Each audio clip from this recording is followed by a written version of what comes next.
E eu irei começar a minha fala trazendo um ponto que poucas pessoas sabem, que essa temática me toca pessoalmente. Mesmo eu não sendo parente de nenhum preso político da atualidade, e eu digo da atualidade porque eu tive o meu bisavô assassinado em 1924 em Sobral por tiranos, e tive um tio-avô que também teve que ser anistiado por conta que lutou também contra a tirania. Eu sou a quarta geração que luta contra os tiranos. Então eu não poderia estar no lugar mais correto do que o lugar que estou hoje. Acho que não poderia também ter a melhor profissão do que a profissão que eu tenho hoje. E eu acho que Deus me colocou aqui. E é por conta disso que eu vou lutar por essas pessoas, não por benesses pessoais, mas também por benesses pessoais. Porque a partir do momento que essas pessoas perderam a liberdade delas, eu perdi a minha também, um pouco. E cada um de nós que está aqui também perdeu um pouco a sua liberdade. Eu tenho muita honra em poder dizer que eu estou aqui pela família Shalom, pela família Fares, pela família Brasil, pela família Oliveira, pela família Pego, pela família Ritter, família Nassau e tantas outras famílias. Mas acima de qualquer coisa, eu não estou aqui para pedir privilégio para ninguém. Eu estou aqui para pedir que a legislação seja cumprida, que é algo que eu faço desde o dia 9 de janeiro, que foi um dia após as primeiras prisões do dia 8. O que a gente tem visto nos julgamentos dessas pessoas tem áreas de direito penal do inimigo.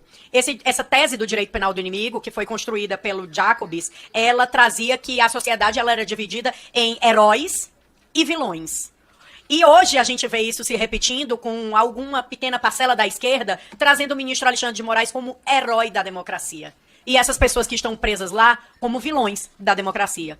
E eu sinto dizer para essas pessoas que fazem essa defesa que nem o ministro Alexandre de Moraes é herói de coisa nenhuma, nem essas pessoas são vilões. Essas pessoas são injustiçadas, né? E eu digo sem medo de errar, que o que ele tem feito é tirânico. E lutaremos até o fim contra a tirania nesse país. Pessoas presas sem direito à defesa. Quando a gente não tem direito à defesa, a gente não pode se considerar mais um país democrático. Basta olhar nos livros e ver e revisitar a nossa história para saber que a primeira coisa que cai quando cai a democracia é o direito à defesa.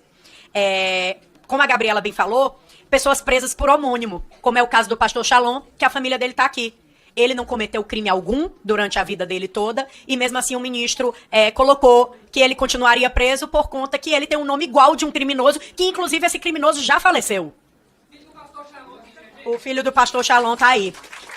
Além dele ter comorbidades graves, da juíza da vara de execuções penais do DF ter pedido para ele passar por especialistas, e até agora nada, já faz mais de um ano. Ele tem 3 pareceres favoráveis à soltura e nada do ministro soltar ele, negando todos. Como bem falou o colega advogado, o ministro decide da forma que ele quer.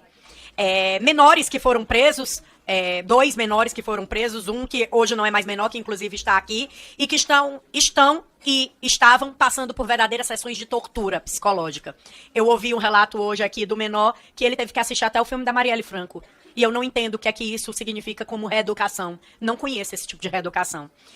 Pessoas que estão passando de um inquérito para outro com base em fotos, sem nenhuma outra argumentação legal, argumentação jurídica, no mais absurdo. Pessoas, inclusive, que já assinaram acordos com a Procuradoria e estão sendo colocadas de um inquérito para outro, tendo as suas penas agravadas.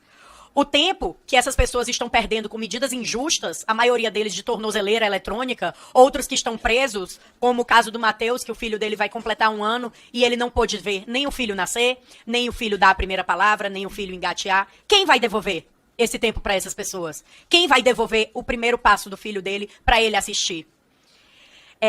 Ele está destruindo o psicológico das nossas crianças, das crianças que tiveram pais e mães presos. O deputado Nicolas esteve na casa de uma senhora que está cumprindo medida cautelar e o filho dela chora pedindo que não leve a mãe dele, mais uma vez.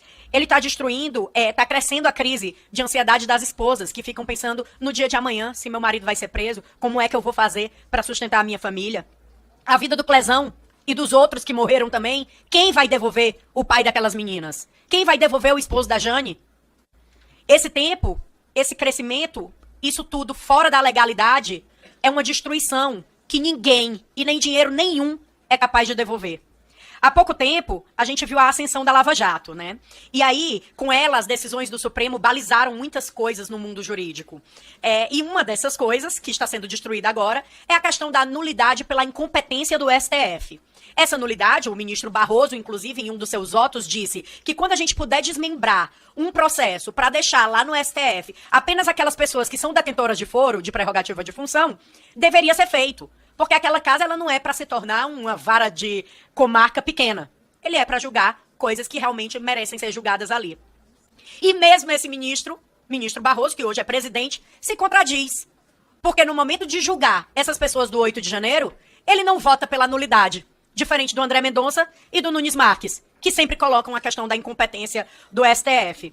Mas trazendo contradição, vamos falar da contradição do próprio ministro Alexandre de Moraes nos acórdãos das pessoas que estão sendo julgadas pelo 8 de janeiro. E aí eu faço um convite a todos os advogados que eles olhem os acórdãos dos seus clientes, porque são todos iguais, eles vão encontrar isso. Ele diz que, equivocadamente, entenderam que, gerando caos, o artigo 142 da Constituição Federal seria utilizado. Tá lá nos acórdãos. Ele traz que é equivocadamente. Então, se ele traz que é equivocadamente, como disse o deputado Rodrigo Valadares, estamos diante de um crime impossível. A gente não era para estar aqui pedindo anistia para ninguém, a gente era para estar pedindo a absolvição dessas pessoas, porque elas não cometeram crimes.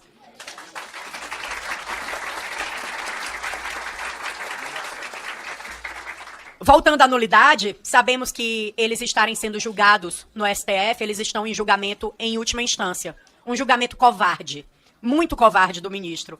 Mais covarde ainda é que esse próprio STF, que julgou há pouco tempo atrás o juiz das garantias, ele deixa que o ministro Alexandre de Moraes seja o investigador em os inquéritos, seja o relator nas ações penais e, no caso do Daniel Silveira, ele seja o executor da pena. Então, o ministro Alexandre de Moraes é o verdadeiro tudão. Ele faz tudo, ele joga em todas as áreas e ninguém fala nada. Então, essas pessoas, esses ministros que lá estão, eles não são comissivos, eles não estão agindo, mas eles respondem por omissão também. E na história eles vão estar escritos como omissos. E é importante que a gente diga que eles estão sendo omissos.